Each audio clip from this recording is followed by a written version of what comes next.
Greetings, I am the Soviet Warlord, and welcome back to Stakhanovs builds. Reloaded, might I add. In this episode, I'll be covering the Braton. The Braton is a variation of the standard MK1 Braton issued to all Tenno, a somewhat more well-rounded version of the Braton series, if you will.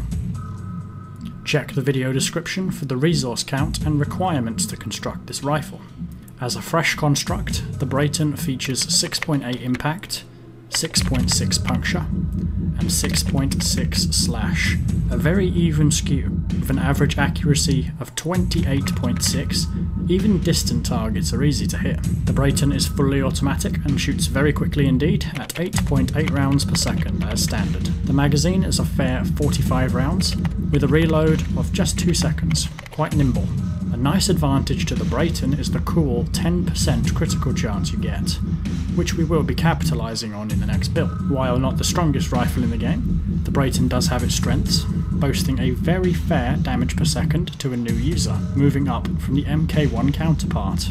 We will be utilising a set of basic, damage-oriented mods to turn the Braton into a very strong hybrid rifle to suit new players and veterans alike. While this build is possible from a very low level, if you wish to maximise it, you will require 6 fawners. This, of course, is entirely up to you. Onto our mods. Serration and split chamber are a necessity.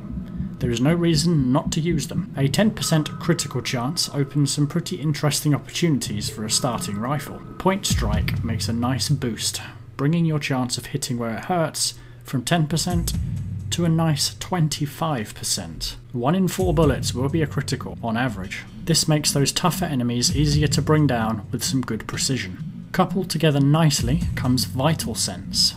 While Point Strike does increase the number of critical hits you do get, Vital Sense makes them hurt by more than doubling their damage. Combined with a flurry of headshots, you can bring down any foe right down to the proper size. If you are fortunate enough to own one, Hammershot works nicely in tandem, adding some additional damage to those crits. Altogether, 4.2 times critical damage is pretty hard to say no to. If you don't possess Hammershot, Shred might work better for you. Next, we take 2 slots to offer the combined element of your choice. Elect Virus against the Grenier, Corrosive or Gas, while not as effective as before, against Infested, or take magnetic damage against the Corpus. In this example, I am using Corrosive, and as a final mod, a secondary element to complement your primary selection works very nicely. Continue to play to your enemy's weaknesses. Corrosive and Fire works very nicely. Virus and Fire equally so. Virus and Electric. Magnetic and Poison. All of these are viable choices against the faction of your choice.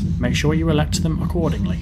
So this is our build. While lacking punch through in favour of critical damage, a lower tier weapon can still be made to compete against the powerhouses. Respect the humble Braton. This hybrid damage and critical build can inflict high amounts of damage in a short space of time with its above average fire rate.